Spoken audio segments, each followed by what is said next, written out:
বাংলার ইতিহাসে যখনই শত্রু আসে পালাবার পথ খুঁজে পায় না।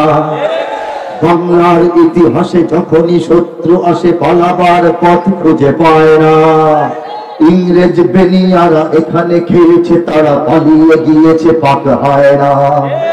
ইংরেজ বেনিয়ারা এখানে খেয়েছে, তারা পালিয়ে গিয়েছে, পাক হয় না। বুঝেনি আমেরিকা, বুঝেনি ইন্ডিয়া, বুঝেনি রাশিয়া ও চায়না। বুঝেনি আমেরিকা, বুঝেনি ইন্ডিয়া, বুঝেনি রাশিয়া ও চায়না। মুমিনের এই মাটি ইমানের এই ঘাটি কিছুতেই কেড়ে নেওয়া যায় না।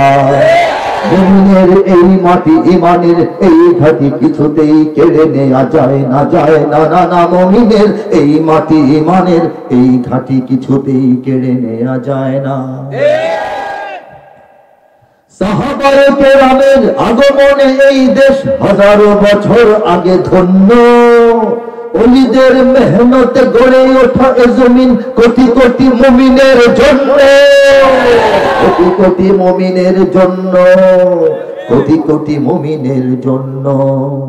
এ মাটির ভাজে ভাজে শহীদের খুন আছে, এ জমিন কখনো শুকায় না। এ মাটির ভাজে ভাজে শহীদের খুন আছে, এ জমিন কখনো শুকায় না, এ জমিন কখনো শুকায় না। মুমিনের এই মাটি ইমানের এই ঘাটি কিছুতেই কেড়ে নেওয়া যায় না, যায় না, না, না। মুমিনের এই মাটি ইমানের এই ঘাটি কিছুতেই কেড়ে নেওয়া যায় না। এখানে লক্ষ প্রাণ আকাশে দেয় আজান, জমিনে লুটায় কোটি কোটি শির। এখানে হওয়ার আগে হাজারো কণ্ঠে জাগে, দিকে দিকে নারায়ে তাকবীর, দিকে দিকে নারায়ে তাকবীর। এখানে লক্ষ লক্ষ মসজিদ থেকে লক্ষ লক্ষ মুয়াজ্জিন প্রতিদিন 5 বার আল্লাহু আকবার আযানের ধ্বনি বাংলার আকাশে বাতাসে ছড়িয়ে দেয়। সেই আযানের ধ্বনি উচ্চারিত হওয়ার পর কোটি কোটি মস্তিষ্ক, কোটি কোটি কপাল, কোটি কোটি শির এই বাংলাদেশের পবিত্র জমিনের ধুলা বালির মাটির মধ্যে আল্লাহর সামনে লুটিয়ে পড়ে। কোন জমিনে? আঙ্গুল দিয়ে দেখান, এই জমিনে। গর্ব করে দেখান, এই জমিনে। কোন জমিনে? যে জমিনের প্রতি ইঞ্চিতে সিজদা হয়, সেই জমিনের একটা ইঞ্চি কাউকে কেড়ে নিতে দেব আমরা? দেব আমরা? ইনশাআল্লাহ দেব না। ঠিক কিনা বলেন? এখানে গ্রাম শহরে, এখানে গ্রাম শহরে কি হয় বলবো? প্রস্তুত ঘরে ঘরে, কে বা কারা প্রস্তুত বলবো? এখানে গ্রাম শহরে প্রস্তুত ঘরে ঘরে, আল্লাহর সেনারা ঘুমায় না। এখানে গ্রাম শহরে প্রস্তুত ঘরে ঘরে, আল্লাহর সেনারা ঘুমায় না, আল্লাহর সেনারা ঘুমায় না। মুমিনের এই মাটি ইমানের এই ঘাটি কিছুতেই কেড়ে নেওয়া যায় না, যায় না। মুমিনের এই মাটি ইমানের এই ঘাটি কিছুতেই কেড়ে নেওয়া যায় না। বুঝেনি আমেরিকা, বুঝেনি ইন্ডিয়া, বুঝেনি রাশিয়া ও চায়না। মুমিনের এই মাটি ইমানের এই ঘাটি কিছুতেই কেড়ে নেওয়া যায় না, যায় না, না, না। মুমিনের এই মাটি ইমানের এই ঘাটি কিছুতেই কেড়ে নেওয়া যায় না। কেড়ে নেওয়া যাবে? এই ইমানের চাইতে বড় শক্তি বাংলাদেশে আর নাই। এই ইমানের চাইতে বড় আশ্চর্য বিষয় পৃথিবীতে আর কিছু নাই। একটি বাংলাদেশ, তুমি জাগ্রত জনতার, সারা বিশ্বের বিষয়। তুমি আমার অহংকার, কেন বিশ্বের বিষয়? সারা দুনিয়া কেন বাংলাদেশ দেখে বিস্মিত হয়? সারা দুনিয়া কেন বাংলাদেশ দেখে আশ্চর্যান্বিত হয়? কারণ অন্য কোনো কারণ নাই। 9 মাসের মুক্তিযুদ্ধ এর প্রধান কারণ নয়। আমাদের 2 মাস পর পর যে পরিবর্তনশীল 6টা ঋতু, এটা দুনিয়া কোথাও নাই। এটাও আসলে আশ্চর্যের কারণ নয়। ভাষার জন্য আমরা জীবন দিয়েছি, এটাও বিস্ময়ের কারণ নয়। ক্রিকেট খেলায় 1 নম্বর, এটাও বিস্ময়ের কারণ নয়। আসল বিস্ময়ের কারণ এই মক্কা মদিনা থেকে হাজার হাজার মাইল দূরে রাসূলের জিন্দেগানির সময় থেকে 1000 বছর পরের এই বাংলাদেশের মানুষ কিভাবে শতকরা প্রায় শতভাগ ইমানদার হয়ে গেল, এর চেয়ে বড় আশ্চর্যের বিষয় দুনিয়ার সামনে কিছু নয়। বাংলাদেশকে একটা টেবিলে রেখা, চারদিকে চেয়ার পেলে, চেয়ারের মধ্যে একটা ওয়াশিংটন, একটা মধ্যে বেইজিং, একটা মধ্যে তেল আবিব, একটা মধ্যে দিল্লি বসে বসে টেনশন করে বাংলাদেশটা কি থেকে কি হয়ে গেল, কিভাবে মুসলমানের দেশ হলো, কিভাবে ইসলামের দেশ হলো, কিভাবে এটা তাওহীদপন্থীদের দুর্গ হয়ে গেল। এই চিন্তা করতে করতে ওদের মাথা খারাপ, ঠিক না? কিন্তু আমরা জানি কিভাবে হইলো, কিভাবে হইলো বলেন তো? বলেন, এভাবেই হইলো। কিভাবে হইলো? সহজ না উত্তরটা? ঘাটাঘাটি দরকার কি? আল্লাহ চাইছেন এই জন্য হয়েছে। আল্লাহ তাকবিনী ফয়সালা কুদরতি ইশারায় বাংলাদেশটা ইসলামের জন্য ভরপুর হয়ে গেছে। এদেশে আল্লাহু আকবরের সুরে সূর্য ওঠে, এদেশে আল্লাহু আকবরের সুরে সূর্য ডোবে, এদেশে আল্লাহু আকবরের সুরে সূর্য ওঠে, এদেশে আল্লাহু আকবরের সুরে সূর্য ডোবে। এদেশের মাল্লা মাঝি কিষান মজুর সবার ঠোঁটে শোনো রে লা ইলাহা ইল্লাল্লাহর জিকির ওঠে। এদেশের মাল্লা মাঝি কিষান মজুর সবার ঠোঁটে শোনো রে লা ইলাহা ইল্লাল্লাহর জিকির ওঠে। ইমানের তপ্ত আগুন জ্বলছে সবার বুকে বুকে, সে আগুন দেশ হতে দেশ দেশান্তরেও জ্বালতে হবে। এদেশে আল্লাহু আকবরের সুরে সূর্য ওঠে, এদেশে আল্লাহু আকবরের সুরে সূর্য ডোবে। এদেশে প্রতিদিন সূর্য উদিত হয় ফজরের আজানের ধ্বনিতে, ঠিক কিনা বলেন? প্রতিদিন সূর্য অস্তমিত যায় মাগরিবের আজানের ধ্বনিতে, ঠিক কিনা বলেন? এদেশে পুরবাসী নারীরা, বয়োবৃদ্ধ পুরুষেরা সকালবেলা ঠান্ডা পানি দিয়ে ওযু করে নামাজ পড়ে, তাহলিল করে, তাসবিহ পড়ে, রুকু করে, সিজদা করে, জিকির করে, তেলাওয়াত করে। দেশের পাড়ায় পাড়ায় মহল্লায় মহল্লায় ছোট বাচ্চারা বুকে কোরআন চেপে ধরে বক্তব্যের দিকে ছুটে যায়। সে দেশে যদি ইসলাম না থাকে আর কোনো কিছুই থাকতে দেওয়া হবে না, ঠিক কিনা? ইমানের তত্ত্ব আগুন জ্বলছে সবার বুকে বুকে, ঠিক কিনা বলেন? কার কার বুকে সে আগুনটা আছে? হাত তুলে তাকবীর দিয়ে প্রমাণ করে দেখো।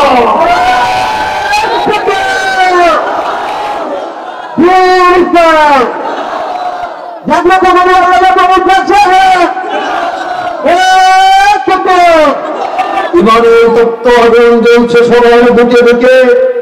এই পর্যন্ত যদি হইতো অনেকের জন্য আসান হইতো। পরের লাইনটা খুব বেজ্জা লাইন। বেজ্জা হচ্ছে, বুঝেন না?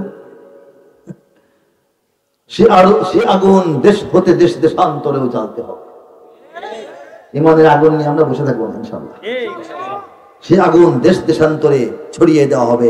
এই যে আমাদের প্রত্যয়, এই যে আমাদের ঘোষণা, এই যে আমাদের অঙ্গীকার, এই যে আমাদের দুঃসাহসিক ঘোষণা, এটার সামনে দিল্লি থরথর করে কাঁপছে, ওয়াশিংটন থরথর করে কাঁপছে, বেইজিং থরথর করে কাঁপছে, তেল আবিব থরথর করে কাঁপছে।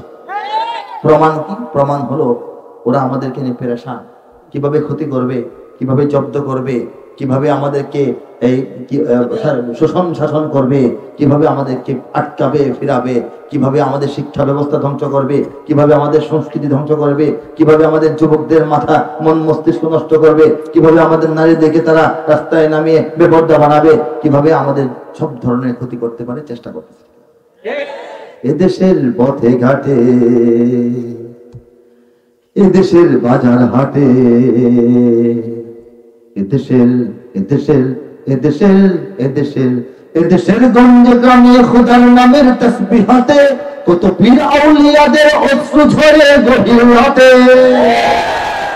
যে দেশের সন্তানেরা মক্তবে যায় কোরআন বুকে, যে দেশের সন্তানেরা মক্তবে যায় কোরআন বুকে, সে দেশে আল কোরআনের শাসন কায়েম করতে হবে। এদেশে আল্লাহু আকবরের সুরে সূর্য ওঠে, এদেশে আল্লাহু আকবরের সুরে সূর্য ডোবে, এদেশে আল্লাহু আকবরের সুরে সূর্য ওঠে, এদেশে আল্লাহু আকবরের সুরে সূর্য ডোবে। এদেশের জলে স্থলে, এদেশের এদেশের ফুল ফসলে, এদেশের এদেশের এদেশের এদেশের এদেশের সবুজ মাটি সবুজ ঘাসে সবুজ বনে, মদিনার সবুজ মিনার ঝলসে ওঠে দুই নয়নে। এদেশের শিকড় তো নেই দিল্লিতে বা ওয়াশিংটনে, এদেশের শিকড় তো নেই দিল্লিতে বা ওয়াশিংটনে, এদেশের শিকড় জানি ছড়িয়ে আছে দূর আরবে। এদেশে আল্লাহু আকবরের সুরে সূর্য ওঠে, এদেশে আল্লাহু আকবরের সুরে সূর্য ডোবে, এদেশে আল্লাহু আকবরের সুরে সূর্য ওঠে, এদেশে আল্লাহু আকবরের সুরে সূর্য ডোবে। এদেশের শিকড় তো নয় দিল্লিতে বা ওয়াশিংটনে। আমাদের শিকড় যে দিল্লিতে নয়, এটা দিল্লিকে মোটামুটি বুঝাই দিতে পেরেছি, ঠিক কিনা বলেন?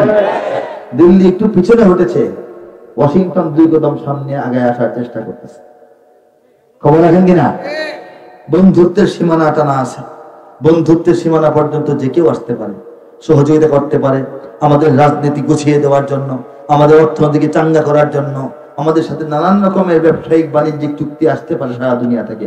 কিন্তু কেউ যদি আবার প্রভুগিরি দেখাইতে আসে, তাহলে আমরা নতুন করে তাকে সবক শেখাবো ইনশাআল্লাহ। সেই সবক শেখানোর জন্য যদি একটু নড়াচড়া করতে হয়, একটু মেহনত আরো করতে হয়, আমাদের যুবকরা তৈরি কিনা?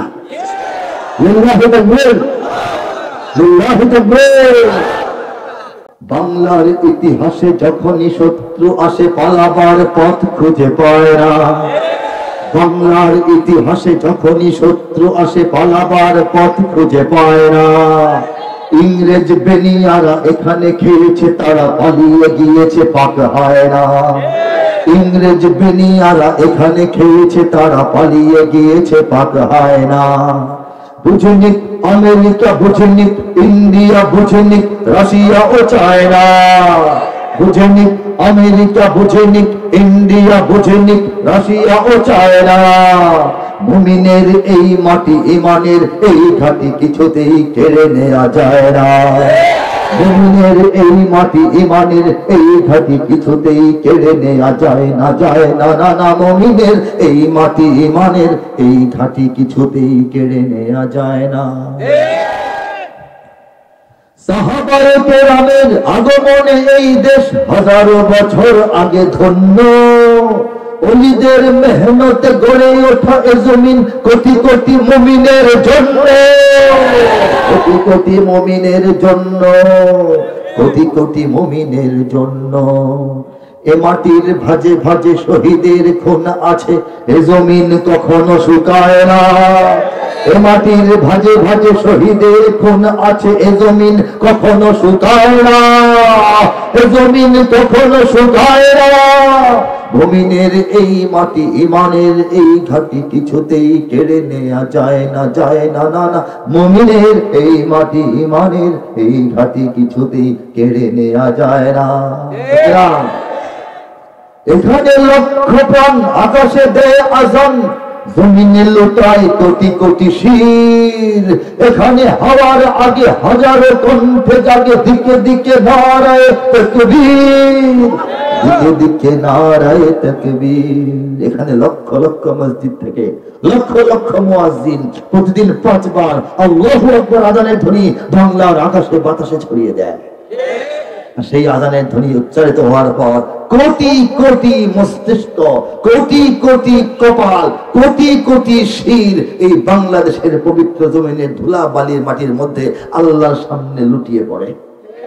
কোন জমিনে? আঙ্গুল দিয়ে দেখান, এই জমিনে। গর্ব করে দেখান, এই জমিনে। কোন জমিনে? যে জমিনের প্রতি ইঞ্চিতে সেজদা হয়, সেই জমিনের একটা ইঞ্চি কাউকে কেড়ে নিতে দেব আমরা? দেব আমরা? ইনশাআল্লাহ দেব না। ঠিক কিনা বলেন? এখানে গ্রাম শহরে, এখানে গ্রাম শহরে কি হয় বলবো? প্রস্তুত ঘরে ঘরে, কে বা কারা প্রস্তুত বলবো? এখানে গ্রাম শহরে প্রস্তুত ঘরে ঘরে, আল্লাহর সেনারা ঘুমায় না। এখানে গ্রাম শহরে প্রস্তুত ঘরে ঘরে, আল্লাহর সেনারা ঘুমায় না, আল্লাহর সেনারা ঘুমায় না। মুমিনের এই মাটি ইমানের এই ঘাটি কিছুতেই কেড়ে নেওয়া যায় না, যায় না। মুমিনের এই মাটি ইমানের এই ঘাটি কিছুতেই কেড়ে নেওয়া যায় না। বুঝেনি আমেরিকা, বুঝেনি ইন্ডিয়া, বুঝেনি রাশিয়া ও চায়না। মুমিনের এই মাটি ইমানের এই ঘাটি কিছুতেই কেড়ে নেওয়া যায় না, যায় না, না, না। মুমিনের এই মাটি ইমানের এই ঘাটি কিছুতেই কেড়ে নেওয়া যায় না। কেড়ে নেওয়া যাবে? সাহাবায়ে কেরামের আগমনে এই দেশ হাজারো বছর আগে ধন্য বলেন সুবহানাল্লাহ। আমাদের দেশে সাহাবায়ে কেরাম আসছেন, জানেন কিনা? বলেন সুবহানাল্লাহ। রাসূলুল্লাহ সাল্লাল্লাহু আলাইহি ওয়াসাল্লাম পবিত্র 40 বছর বয়সে কুরআন তার কাছে নাজিল হয়, নবুয়ত প্রকাশ পায়। বলেন সুবহানাল্লাহ। নবুয়ত প্রকাশ হওয়ার পর নবী সাল্লাল্লাহু আলাইহি ওয়াসাল্লাম 13 বছর ছিলেন মক্কায়।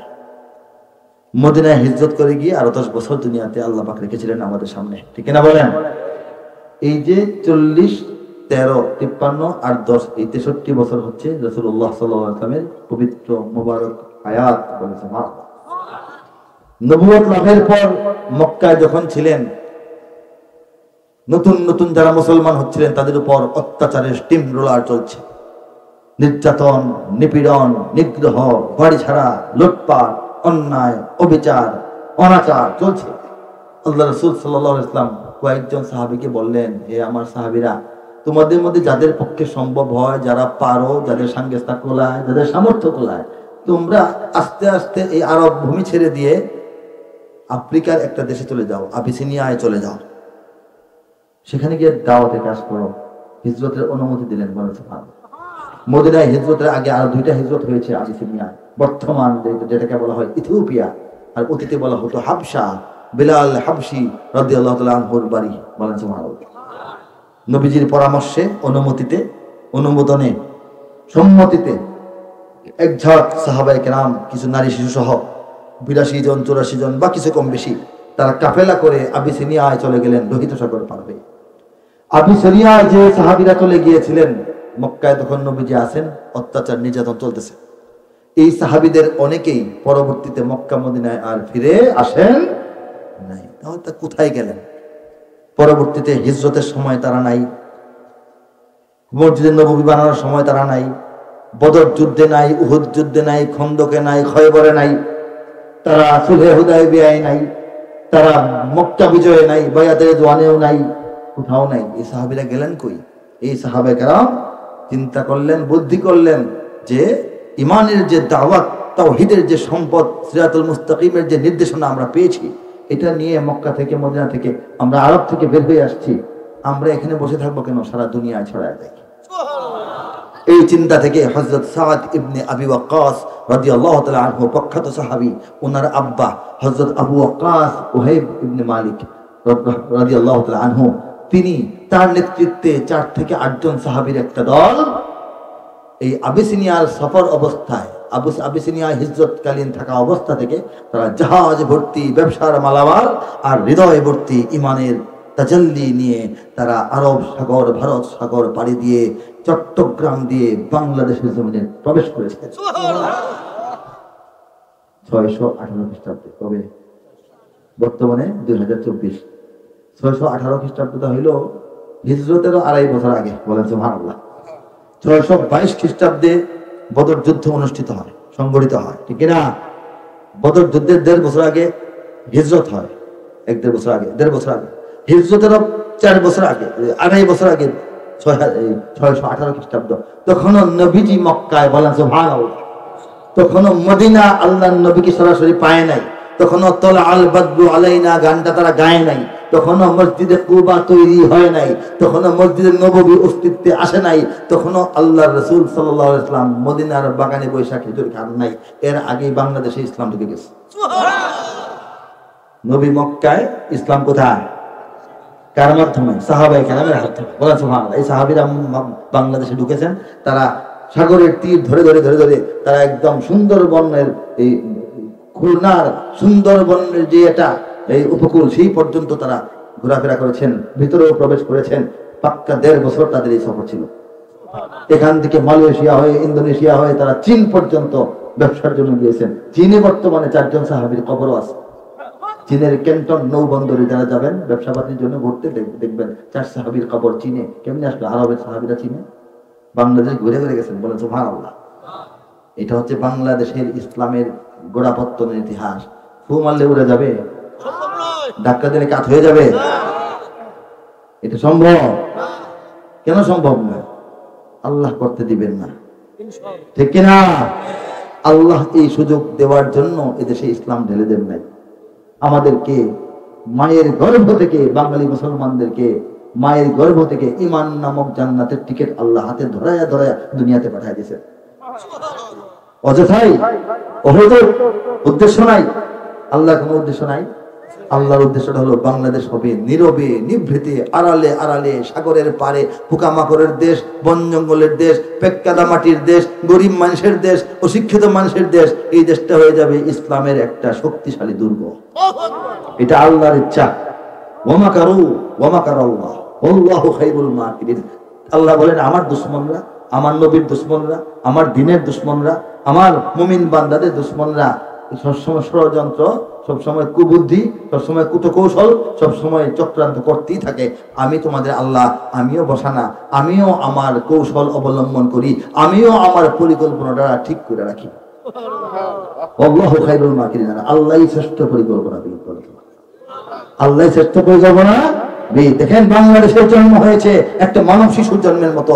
৮-৯ মাস মায়ের গর্ভে থেকে, 10 মাস থেকে যেমন একটা শিশু বের হয়ে আসে দুনিয়াতে, ঠিক এইভাবে ৭১-এর সময় ৯ মাসের প্রচন্ড রকম প্রলয়ঙ্কারী এক গভীরতম এক এই কি বলে নাকি এই প্রসব বেদনায় গোটা জাতিকে অস্থির করে তোলার পর বাংলাদেশ নামক নতুন রাষ্ট্র শিশু আকারে জন্মগ্রহণ করে, ঠিক কিনা? সেই রাষ্ট্র জন্মের পর থেকে আজকে পর্যন্ত ৫৩ বছর শত শত শত এনজিও গ্রামে গঞ্জে শহরে নগরে পাড়ায় মহল্লায় তারা দেশি বিদেশি এনজিও এদেশের মানুষের ইসলাম ও ইমানের ক্ষতি করার চেষ্টা করতেছে। শত শত মিডিয়া তারা দিন রাত ২৪ ঘন্টা তাদের সংবাদে, তাদের খবরে, তাদের প্রতিবেদনে, তাদের ফিচারে, তাদের বিজ্ঞাপনে, তাদের নাটকে, তাদের ছবিতে, তাদের ছায়াছবিতে, তাদের আলোচনায়, তাদের টক শোতে ইসলামকে ছোট করার, খাটো করার, ডাউন দেওয়ার, লজ্জা দেওয়ার এবং ইসলামকে আর চলে না এটা সাব্যস্ত করার চেষ্টা করতেছে, ঠিক কিনা বলেন? এদেশের বড় বড় চেয়ারে বসা নাস্তিক মোর্তাদেরা তারা তাদের কথায়, তাদের লেখায়, তাদের ছড়ায়, তাদের কবিতায়, তাদের গল্পে, তাদের নিবন্ধে, তাদের প্রবন্ধে, তাদের গ্রন্থে, তাদের গ্রন্থমেলায়, তাদের ক্লাসরুমের আলোচনায় পর্যন্ত ইসলামের ক্ষতি করার চেষ্টা করছে। কিন্তু আল্লাহ বলেছেন ওয়ামাকারুল্লাহ, আল্লাহ বলছেন ইউরিদুনা লিইউতফিউ নূরাল্লাহি বিআফওয়াহিহিম, তেলাওয়াত করেছিলাম শুরুতে। আল্লাহ বলেন তারা চায় আমার নূর, আমার আলো, আমার জ্যোতি, আমার বাতিকে ফু দিয়া নিভাইতে চায়, কিন্তু আমি আল্লাহ কি চাই এটা তোমাদের বুঝতে হবে। আল্লাহু মুতিম্মু নূরিহি, আল্লাহ চান তার বাতিকে পূর্ণাঙ্গ রূপে প্রজ্বলিত করবেন। ওয়ালাউ কারিহাল কাফিরুন, আল্লাহ বলেন এই কাজ আমি করবই, এতে তারা মন খারাপ করুক, তারা এই বেজার হোক, তারা হালকাও করুক, রাগ গুসা প্রকাশ করুক, কোনো লাভ হবে না, ঠিক কিনা? তারা চাচ্ছে ইসলাম কমুক, আল্লাহ চাচ্ছেন ইসলাম বাড়ুক, বলেন ঠিক কিনা? মাদ্রাসা কমে না বাড়ে, মসজিদ কমতেছে না বাড়তেছে, হাফেজ কমে না বাড়ে, গরিবের আলেম কমে না বাড়ে, মুফতি সংখ্যা কমে না বাড়ে, কে বাড়ান? কে বাড়ান? বাংলাদেশের সব মানুষের নাম বদলাতে পারে, বইয়ের পাতায় স্বাধীনতা সংগ্রাম বদলাতে পারে, বঙ্গোপসাগরের সব পানি যেতে পারে শুকিয়ে, গোটা রাজধানী গিলে নিতে পারে বুড়িগঙ্গার ঢেউ, সুন্দরবন কেটে হতে পারে ইটের ভাটার লাকড়ি, শিল্পপতিরা দেউলিয়া হয়ে খুঁজতে পারেন চাকরি, পারে না? শিল্পপতিরা পালিয়ে যাওয়ার জন্য দাড়ি শেভ করতেছে না? মিছা কথা না তো, ঠিক কিনা বলেন? বইয়ের পাতায় স্বাধীনতা সংগ্রাম বদলাতে পারে। 2010-এ লিখছিলাম স্বাধীনতা সংগ্রামের ইতিহাস কি বইয়ের পাতায় এখন সিলেবাসে চেঞ্জ হচ্ছে না, ঠিক না? শিল্পপতিরা দেউলিয়া হয়ে খুঁজতে পারেন চাকরি, চোর গুন্ডারা পেয়ে যেতে পারে মন্ত্রীর মর্যাদা,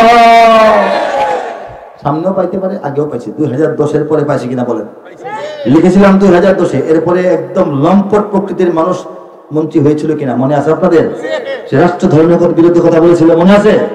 সবই তো হয়েছে। চোরগুন্ডারা পেয়ে যেতে পারে মন্ত্রীর মর্যাদা, আইনের ফাঁকে কালো টাকা সব হয়ে যেতে পারে সাদা, অনেকেই বলে এই দেশ নাকি হুজুগে জাতির দেশ, দফায় দফায় বদলায় লঙ্ঘন পরিবেশ, তাই বলে ইসলাম তো এদেশে হুজুগে হবে না শেষ, হুজুগে হবে না শেষ। ইসলাম এ মাটির পরতে পরতে জনপদে ঘরে ঘরে, ইসলাম এ জাতির 90% মানুষের অন্তরে, ইসলাম নিয়ে কেউ ছিনিমিনি খেলে এমন শক্তি নেই, আর কিছু থাক না থাক এদেশে ইসলাম থাকবে, সবকিছু বদলে যাক এদেশে ইসলাম থাকবে, আর কিছু থাক না থাক এদেশে সবকিছু বদলে যাক তবু এদেশে ইসলাম থাকবে। ইসলাম নিয়ে যদি মান মর্যাদার সঙ্গে বাঁচতে হয় দেশটাকে স্বাধীন রাখতে হবে। দেশটাকে যদি স্বাধীন রাখতে হয় তাহলে ইসলামকে অন্তরে ধারণ করে বাঁচতে হবে। একটা সঙ্গে একটা সম্পর্ক, ইসলাম ছাড়া বাংলাদেশের স্বাধীনতা থাকবে না, বাংলাদেশের স্বাধীনতা না থাকতে ইসলাম নিয়ে দাঁড়ানোর জায়গা থাকবে না, ঠিক কিনা বলেন? এই আরাকানের মুসলমানদের মধ্যে দিন, ইমান, ইসলাম, নামাজ, রোজা, হজ, যাকাত, রুকু, সেজদা, কোরআন শরীফ তেলাওয়াত, ইফতার, সাহারি সব আছে না? কিন্তু একটা জমিন নাই। স্বাধীন জমিন না থাকার কারণে মাটি তো নাই, মাটি নেই, পানির মধ্যে ভাসতে ভাসতে এই দেশে যায় সেই দেশে যায়, লাত্তি মোড়া খায়। ঠিক কিনা বলেন? বাংলাদেশের এই অবস্থা হোক আমরা চাই। যারা চায় তারা কি সফল হবে?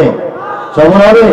কখনোই হবে না। কারণ বাংলাদেশের ইসলামের যে এই যে আধিক্য, এই যে প্রভাব, এই যে বিস্তার, এটা আমাদের চেষ্টায়, আমাদের ইচ্ছায়, আমাদের পরিকল্পনায় হয় নাই। এটা হয়েছে পরিকল্পনায় কার?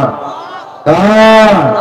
আল্লাহর পরিকল্পনায়। আল্লাহর পরিকল্পনা যদি না থাকতো, যদি আমাদের রহমত বরকত না থাকতো, আমরা টিকতেই পারতাম না। দেখেন সারা দুনিয়া ইবাদত হয়, আল্লাহর ইবাদত হয় না? মাপ মতো হয়। সিজদা, রুকু, তেলাওয়াত, জিকির এবং অন্য। বাংলাদেশের মানুষ এক্সট্রা অর্ডিনারি আরো কিছু দয়া, মায়া, মহব্বত আল্লাহ, রসুল, ইসলাম, মক্কা মদিনার প্রতি পোষণ করে বলেছে না। দেখেন মক্কা শরীফের দিকে পা দিয়ে বসা হারাম না, বাথরুম দিলে হারাম, বাথরুম দিলে হারাম, হারাম না। এরপরও বাংলাদেশের মানুষ মক্কা মদিনার দিকে পা দিয়ে বসে না। আল্লাহ কি বেজার হন না খুশি হন? আজান হইলে মাথায় কাপড় উঠাই দিতে হবে, এটা ইসলামের কোনো বিধান না। কিন্তু বাংলাদেশের নারীরা কাপড়টা উঠান, এটা কি আল্লাহ বেজার না খুশি? হ্যাঁ, আল্লাহ তো আরেক জায়গায় বলেছেন যে ওয়ালা তাহিনু, হে মুমিন বান্দারা আমার, তোমরা নিরাশ করো না। বলেন সুবহানাল্লাহ। ওয়ালা তাহজানু, কোনো চিন্তাই করো না। কি বলেছেন? এই কথাটা মেম্বার সাহেব বললে তো আমাদের বুকটা বড় হয়ে যায়, ঠিক না? চেয়ারম্যান সাহেব বললে তো উপায় নাই, এমপি সাহেব বললে তো আরেকবার মাই শুরু করি। আল্লাহ বলছেন বুকটা বড় হওয়া দরকার না? আল্লাহ বলতেছেন হে মুমিন বান্দারা আমার, তোমরা পেরেশান হইও না, দুঃখ করো না, চিন্তা করো না, হতাশ হইও না। আনতুমুল আ'লাউন, তোমরাই বিজয়ী হবে। কে বলেছেন? ইন কুনতুম মুমিনিন, যদি তোমরা প্রকৃত অর্থে উত্তম মুমিন হয়ে থাকো বা হতে পারো। বলেন সুবহানাল্লাহ। প্রশ্ন হলো আমরা কেমন মুমিন? উত্তর হলো আমরা মুমিন হিসেবে ইমানের পরীক্ষায় সবাই হয়তো বা 100তে 100 পাবো না, কিন্তু আল্লাহর ফজলে, আল্লাহর করমে কেউই 33-এর নিচে পাবো না। ঠিক কিনা? একদম ফেল করার মতো না। আলহামদুলিল্লাহ আমরা পৃথিবীর বুকে সেই সব মুসলমান, বাংলাদেশের মুসলমান যারা ঘর বাড়ি, ব্যবসা পাতি, দোকান পাট ফেলে রেখে ঘন্টার পর ঘন্টা দিন থেকে নিয়ে গভীর রাত পর্যন্ত কোরআনের কথা শোনার জন্য উঠানের মধ্যে বসে থাকি। আল্লাহ বেজার না খুশি? আমরা সেই সব মুসলমান, সেই সব মুমিন, নিজের পিতা মাতা, ভাই বোন, পাড়া বিজয় দিবেন আল্লাহ ওয়াদা করেন নাই? দিবেন না? ইনশাআল্লাহ দিবেন। বলেন কেন? বলেন দিছেন, দিতেছেন, দিয়েই আসতেছেন। আল্লাহ যদি বিজয় দিয়ে দিয়ে আমাদেরকে এই পর্যন্ত দাঁড় না করাইতেন, বাংলাদেশের সাধারণ মুসলমান আমরা, সাধারণ মোল্লা মোলাদের কথায় আমরা চলি, আমরা সাধারণ মোল্লা মোলা নাই। কি আছে আমাদের? নাই টাকা পয়সা, নাই বিদেশি বন্ধু, নাই মিডিয়া, নাই টেলিভিশন, নাই রেডিও, নাই কোনো সমর্থন, নাই আন্তর্জাতিক সমর্থন, নাই আমাদের নিজেদের মধ্যে ভালো সংগঠন, নাই আমাদের নেতাদের মধ্যে ভালো কোনো ঐক্য। ঠিক কিনা বলেন? আমরা তো ফু দিয়ে আমরা আমাদেরকে উড়াই দেওয়ার কথা। আল্লাহ বলছেন ওরা ফু দিবে, কিন্তু আমি তোমাদেরকে টিকায় রাখবো, বিজয়ী করবো। বলেন সুবহানাল্লাহ। আল্লাহ সাহায্য ছাড়া বাংলাদেশে ইসলাম ও মুসলমানদের এই যে শক্তি, এই যে একটা প্রভাব, এটার আর কোনো বৈজ্ঞানিক ব্যাখ্যা নাই। আর কোনো বৈজ্ঞানিক ব্যাখ্যা ইনশাআল্লাহ নাই। আমাদের কিছুই নাই, আছে একটা, শুরুতে যেটা বললাম সেটা হচ্ছে ঈমান। কি ঈমান শুনতে চান? একটু পরে একটা সঙ্গীত শোনায় নেই। ইঞ্চি ইঞ্চি মাটি সোনার চাইতে খাঁটি, নগদ রক্ত দিয়ে কেনা, শত্রু বাহানাদার একটি কণাও তার কেড়ে নিতে কেউ পারবে না। রঙের তুলিতে আকাশ সবুজের ছায়া ঢাকা, সুজলা সুফলা পরিপাটি, লক্ষ শহীদ গাজী রেখেছে জীবন বাজি, করেছে স্বাধীন এই মাটি। বাংলাদেশ আমার বাংলাদেশ, তোমার বাংলাদেশ সবার প্রাণ, ধন্য ধন্য আমি সবার চাইতে দামি বাংলা মাটির সন্তান। বাংলাদেশ আমার বাংলাদেশ, তোমার বাংলাদেশ খোদার দান, সবার জন্মভূমি, তোমার জন্য আমি জীবন দিয়েছি কুরবান। ঠিক না? জীবন কুরবান করি নাই? ব্রিটিশদের বিরুদ্ধে লক্ষ লক্ষ ওলামায়ে কেরাম জীবন কোরবান করেন নাই? পাকিস্তানি হানাদারদের বিরুদ্ধে আমাদের মুক্তিযোদ্ধারা জীবন কোরবান করে নাই? মাত্র 5 দিন করে নাই, 24-এর আন্দোলনে করে নাই আমরা? চারিদিকে দুশ্মন আছে না নাই? চারিদিকে দুশ্মন, ভেঙো না মন, সাহস জমিয়ে রাখো বুকে, ইমান জিন্দা করে জিহাদের হুঙ্কারে পরাজিত করো শত্রুকে। চারিদিকে গাদ্দার ভিনদেশি তাবেদার, সজাগ দৃষ্টি রাখো সবে, সকল মির্জাফর বিদেশি গোলাম চল রুখতে তাদের আগে হবে। বাংলাদেশ আমার, বাংলাদেশ তোমার, বাংলাদেশ সবার প্রাণ, ধন্য ধন্য আমি সবার চাইতে জানি বাংলা মাটির সন্তান। বাংলাদেশ আমার, বাংলাদেশ তোমার, বাংলাদেশ খোদার দান, সোনার জন্মভূমি তোমার জন্য আমি জীবন দিয়েছি কোরবান। ঠিক না?